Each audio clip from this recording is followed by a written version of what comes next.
Welcome to Learners Math TV. In this video, we're going to define what it means for triangles to be similar.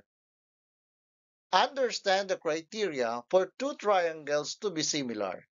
Apply the properties of similar triangle to solve problems. Use the AAA or angle-angle-angle criterion, angle-angle criterion, side-angle-side criterion, and side-side-side criterion for similarity. Now, what is a similar triangle? Ano ba ang similar triangle? Ang sabi, similar triangle are triangles that have the same shape but different sizes. Tignan natin itong dalawang triangle na nasa screen. Yung isa malaki, yung isa maliit. But we can consider that they are similar triangles. Bakit kaya? Tignan natin. Ayan, ayan, ayan. Kung sila ay similar triangle, dapat yung corresponding angles nila must be congruent. Let us prove this by visual presentation. Tignan natin mabuti kung talaga bang congruent. Ibig sabihin, kung congruent sila, dapat etong angle na ito lalapat dito sa angle na ito. Yung angle na to, dapat lalapat siya sa angle na yon. At yung angle na to, dapat lalapat siya sa angle na ito. Tignan natin mabuti.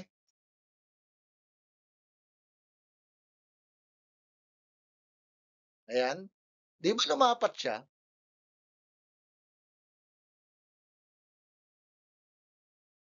O, hindi ba? Lumapat din?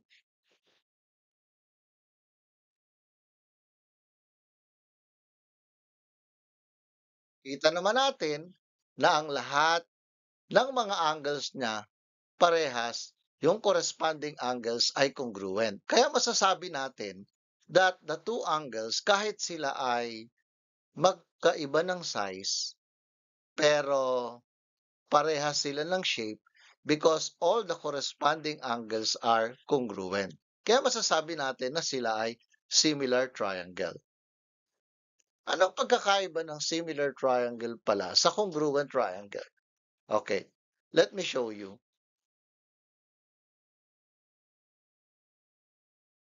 Yan.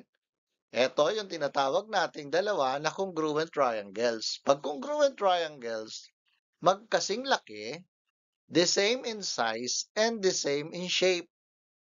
Di ba? Parehas ang sukat at parehas din ang shape.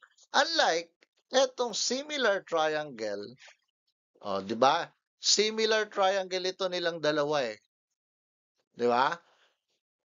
Hindi siya parehas ang laki. Iba yung size niya. But they are the same in shape. Kaya, itong yellow ay similar sa kanilang dalawa. Ito naman green and blue, they are congruent triangles. Yan ang pagkakaiba of being a congruent triangles and similar triangle. Pag-usapan naman natin ngayon ang mga conditions or criterion kung paano naging similar or nagiging similar ang dalawang triangles.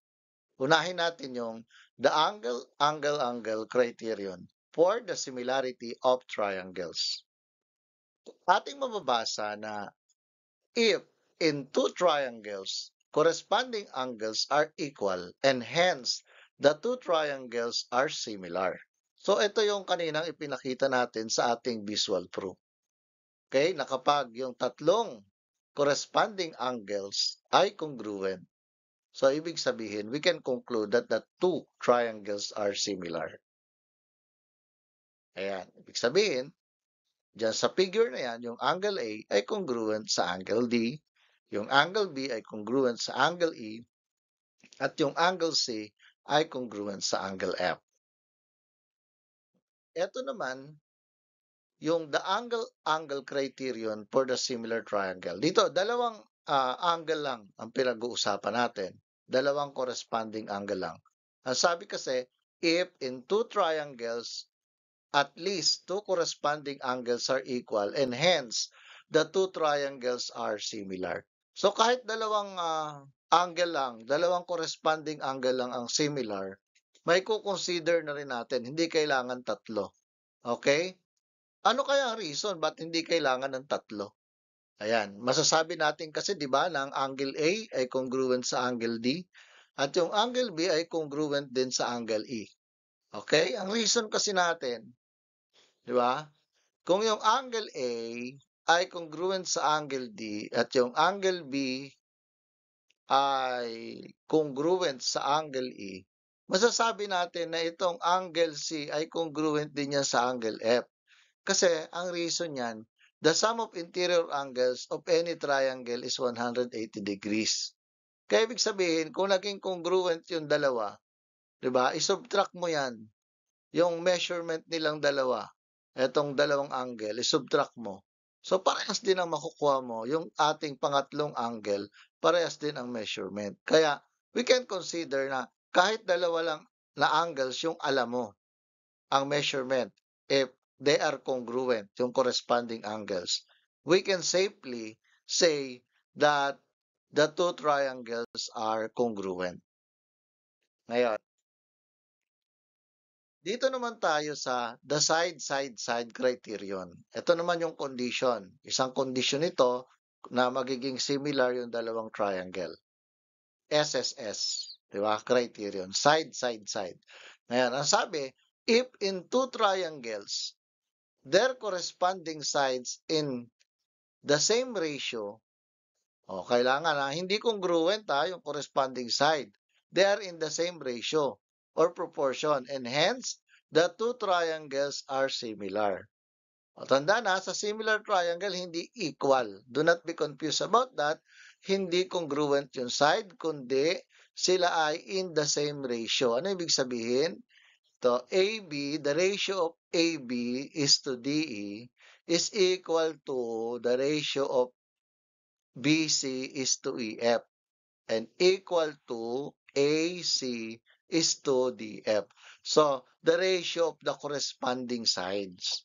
Yan yung tinutukoy dito kapag yung tatlong corresponding sides ay proportionally equal. We can conclude that the triangles are similar. Dito naman sa side-angle side similarity criterion for triangles, the included angle or angle between the proportional sides is congruent in the two triangles. The ratio of two of the corresponding sides of the triangles are proportional to one another. So, anong ibig sabihin natin dyan? So, kung etong dalawang angle na ito ay included angle, yung angle A at saka angle D, congruent sila at sila ay included angle ng, di ba, AB is to DE. Ibig sabihin, proportional side sila. Tapos, yung AC is to DF. So, kung equal yung dalawang pairs na yan, equal proportionally, di ba? Not equal in length, they are proportionally equal. At yung included angles nila ay congruent. So, ibig sabihin, we can safely say that the two triangles are similar. Okay? Now, let us apply what we have learned in this problem. We're going to prove that triangle SUT is similar to triangle WUB. So, ito yon. Yung triangle SUT, similar ba siya sa triangle WUB? For our solution, so since angle BUW is congruent to angle TUS, so ito yung tinutukoy na dalawang angle. Okay, since they are vertical angles, ang reason natin dyan is by vertical angle theorem. Kaya nasabi natin na silang dalawa ay congruent. Now, if the corresponding sides are proportional, so kailangan ma-prove natin na yung BU is to TU ay proportionally equal siya sa WU is to SU. Kapag sila ay proportionally equal, di ba? May prove natin. The triangle SUT is similar to triangle WUB. Okay, tingnan natin. Plug in natin lahat ng mga given measurement. Ang BU ay 4, ang TU ay 24. Tapos ang WU ay 9 at ang SU naman ay 54. Now, let us apply what we have learned from ratio and proportion. So kung hindi nyo pa yun napag-aralan, para maintindihan ang pagpo-prove ng problem na ito, kailangan alam natin yung ratio and proportion in its properties. Okay? So, gamitin natin yung cross multiplication property to prove. Ayan. I-apply natin. Tignan natin kung equal ba yung kanilang cross product. 9 times 54 and 9 times 24 is both equal to 216. Kaya, by this, napatunayan natin, therefore, that triangle SUT is really similar to triangle WUB. And that is by what we have learned na yung SAS similarity postulate. Ayan.